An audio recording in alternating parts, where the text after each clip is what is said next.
Everybody's triggered. Everybody's offended. Everybody's taking offense all day, every single day. It just seems to be the thing that we do. We like to take offense, and we like to take it often as possible.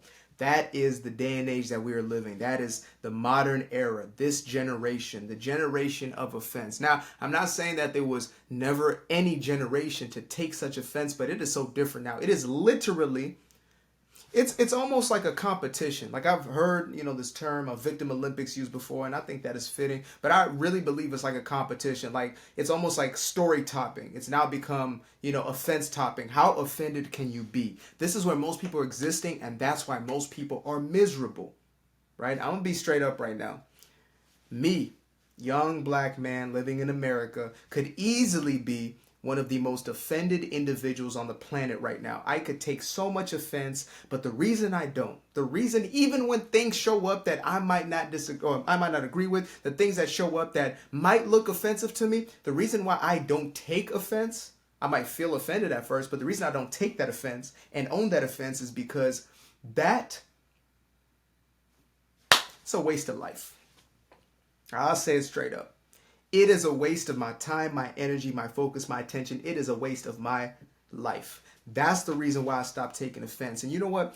I didn't know it was possible not to be offended by every damn thing. I used to believe that this was just a part of life. You just had to go through the ringer of being offended by everything and everybody. And everybody that you disagree with was just offensive by nature. That was my true belief system. And I came to this point where I said, you know what?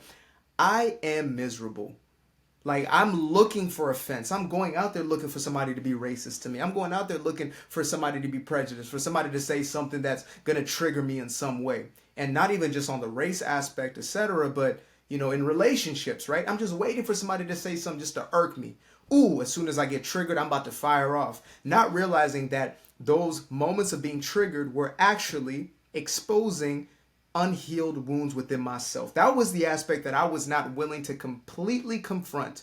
So instead, I blamed everybody else for being the reason why I felt the way I did. That's right. I made everybody else the community manager for my emotions. My emotions was like an apartment complex, and I made you the manager of my emotions. That's how I live my life. And in that space, I was absolutely downright miserable.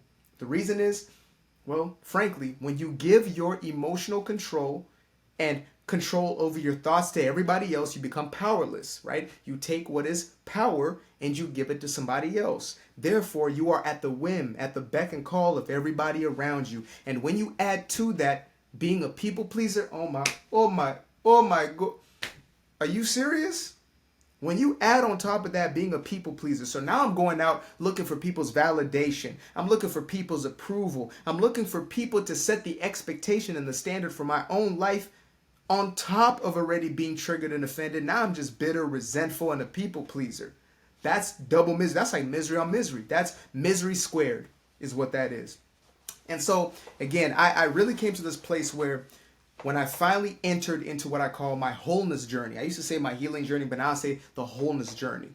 When I entered into my wholeness journey, I came to see that I was the reason for my offense. I was the reason for my triggers. And I'm not saying this in a victim blaming type of way. I mean, I was the reason as far as not it's my fault, quote unquote, right? Self-blame, condemnation per se, but it's taking ownership to say, no, I was actually the one choosing to take offense. When something happened in my life, I was the one choosing to carry those thoughts forward into my future, as opposed to healing, processing, accepting, acknowledging, maybe confronting in that moment, but nevertheless, letting it go. So I was carrying offenses with me throughout my life. I was just fence on fence on fence. I was just full of fences. I was the man of fence. I was like Denzel Washington in his 2012 movie. I just had fences. That's what I had. I was offended. And I believed, again, it was everybody else's fault. Everybody else was to blame for my offense. But once I got into that wholeness journey, once I started healing from within, I realized, man, my triggers are aspects of myself. The reason why I feel some type of way when somebody says something to me is because something's going on within myself that I'm not willing to recognize, that I'm not willing to check. And of course that took a journey and a half, right? That was not a destination I reached immediately, but it was something that I went through the process of, and I allowed myself to go through. And I made the promise to myself that I no longer wanted to look happy. Instead, I wanted to be happy. And when I made that promise, everything else started to unfold. And the only way I got to a place of true contentment and more joy and more happiness, not saying I'm perfectly, this perfected, enlightened being who is just peaceful all times or who is just completely content at all times. That's not what I'm saying, but I'm at least 51%, when before I was maybe 1%. My peace used to be at 1%, and now I'm at the very least, on my worst days, at 51%, which means I'm experiencing more peace than not. And again, that came through first admitting that I was the only one who could change these conditions. It was only me who could make this change. And you have to come to the realization for yourself that if you want a change in your life, there's nobody else that can do it for you. Nobody else can lift the weight for you. Nobody else can eat the food for you. You have to do the work. You have to do that internal soul searching, that releasing, that accepting, that letting go, that forgiveness. It is only you who can take yourself upon that journey. People may desire for you. They may want it for you, which is far and few between. It's what I've seen of people who actually desire you to change and to become all that God made you to be. But even having people in your life who want that for you, they still can't do it for you. You have to take those steps that are necessary for yourself. And so we come back to this place of, how do I stop taking offense? How do I stop being offended? How do I make my feelings unhurtable? Well, first and foremost, I'm not promising that you're not going to feel something when something happens to you, right? Like you're not going to be triggered, at least in the beginning. In the beginning of this journey, you're still going to feel the triggers. You're still going to feel some type of way. It's kind of like withdrawing from a drug. You're still going to feel the repercussions of not having that thing in your system, right? So I'm not saying you're not going to ever be offended. What I'm saying is you will never take offense, which means you're carrying it with you. Instead, you will be able to more easily let go of the thing that happened. And so the first place that I began in releasing taking offense was to realize that, again, I am only offended because of how I'm thinking about the situation. And when my ego is in control, I'm always offended. When it's, look at what they're doing to me, look at how they're acting towards me, or they're pointing towards something that, again, is unhealed within myself. Let's say if I have issues of worthiness, right, or issues of enoughness, and somebody says something that triggers that, I'm not triggered because of what they said. I'm triggered because I believe that I'm unworthy, and you are revealing it, exposing it to the world. And so that's the thing that I'm actually looking to disengage. That's the thing that I'm looking to run from by becoming offended and then fighting and attacking or fleeing and going to cry to my mama, right? And again, the reason why taking offense, which means literally taking those thoughts with you and letting it brew and simmer and eventually become a part of your personality, the reason why that's so dangerous is because it literally stays with you. It stays in your emotional body. And so you suffer the consequences of not just the mental instability, but also the physiological aspects. Like people get sick from the thoughts that they hold, from the emotions that they hold on to. We might think that, it's physical things or the germ that got in, etc., but the body is only compromised when there is an internal compromise. Now, this is something that's becoming more prevalent. People are talking about this more and more. The Dr. Gabor Mateas of the world and the Dr. Joe Dispenzas, etc., but this is a reality. And so we suffer when we hold on. And so the next element is the willingness to let go and forgive. The word forgiveness in its original context means to let go completely. Now, most of us don't like that, because we think if I forgive, then I'm going to let somebody do the thing again. Now, realizing the reason why the thing happened is because there was a part of our belief system, there was a narrative and a story we're telling ourselves that was saying the world is not safe, people are this, or things are going to happen that aren't good, or whatever it may be, right? A mixture of different belief systems were the reason why there was a manifested situation that happened. And so when you say to yourself, I'm not going to forget, I'm going to forgive but not forget, you're actually not forgiving. That's not a true forgiveness. A true forgiveness is letting go of that storyline, letting go of the emotional experience, or being willing to do so time and time again. Now, this may seem close to impossible for most people because you've repeated that pattern for so long. But let me really step in here and give you some inspiration, some hope, and some truth. And that is, if you have repeated a thought, that means you can reverse that very same thought, because it is nothing more than a thought, nothing more than an emotion. Now, you might hear that, oh, well, this has become a habit and it's become, linked neuropathically, etc., blah, blah, blah. Yes, but the only way to change any thought is to replace it with another thought, right?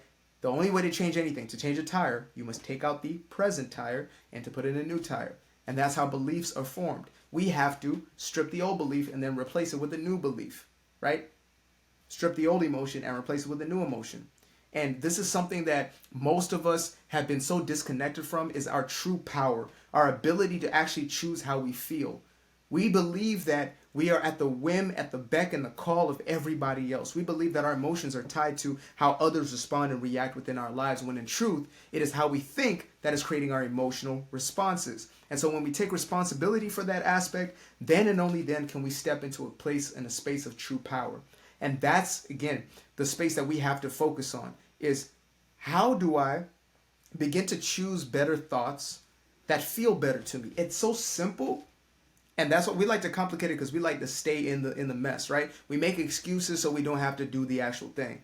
Like, most things in life are relatively simple in practice, but the application we make complicated because we want to keep those behaviors around because we're comfortable in them. But once you are beyond that comfort and you are truly engaging in this kind of transformation and you're ready to completely change from within, again, it has to be from within. It's not going to be the change of your environment. Your environment changes when you change within. When you're willing to make that change, that's the only time that you're going to see that change within your life. So first is the awareness aspect, right? I am only feeling this way because I'm allowing myself to take this and create a narrative about it. Second is a willingness to then forgive. That's an active element, right? And that third is how to engage in this creation of new belief systems. Because once we have new beliefs, we can no longer hold on to the old. So what used to trigger me no longer triggers me. When somebody says something to me that used to trigger my inadequacy, that no longer triggers me, because I know that first and foremost, they're saying that because that's a reflection of them, right? What somebody else says is literally a reflection of what's going on within themselves. If I resonate and respond to it, it's also reflecting what is within me. But I realize that no, I am worthy. I am loved. I am worthy of love. And so what they're saying is actually not true. Right? If somebody said I'm stupid, I'm ugly, I'm the worst person ever, if I don't believe those things about myself, then it's white noise in the background. It means nothing to me. It is irrelevant. But when I buy into those, I will buy into it. And so again, that internal healing aspect, that looking within us and seeing why we're triggered and what the stories are, what the belief systems are, what those wounds are, and being willing to forgive and let go, both ourselves as well as others, that's the only way we can step into that new mode of being. And so that being said, for anybody who is looking to truly take the next step as far as actually putting this into practice and having this transform and transcend your life, I've created a full-blown 8-week course that you can dive into, that you can purchase for yourself. I believe it is the greatest investment that you can make for yourself, you know, maybe beyond some financial course. But even the financial course means nothing if internally you do not feel you have that personal power. Now, the course is from people pleasing to personal power, because that's what most of us on this planet are dealing with. We're dealing with being stuck in this place of people pleasing, codependency, needing other people to define who we are, etc., as opposed to stepping into that personal power. And so that's why I created this program. That's why I put my blood, sweat, and tears, minus the blood, of course, but there were some tears and there was definitely a lot of sweat, as you can probably see right now, into this course. And I also will be releasing a book. Well, actually, technically, it's already available for purchase, but I shared it with my closest community, my most loyal tribe members, and my inner circle, so they can get their copies. But I'm extending that to you right now. So cat's out the bag. Book is going to be published on the very same subject matter, and you can access it by going into the description below. So again, if you're ready for the course and to take it to that level, then that's going to be where you want to go. If you are right now in a place where you need to dive deeper into the subject matter to really understand yourself and the relationship, and to get, again, more application aspects, then make sure to get your hands on the book titled Doing Me Guilt-Free. That's right, Doing Me Guilt-Free. Self-explanatory. So make sure to get your hands on a copy of the book or get yourself into the course. I will give access to both of those right now. Thank you for everybody listening and watching. Love you guys. Appreciate you. Peace.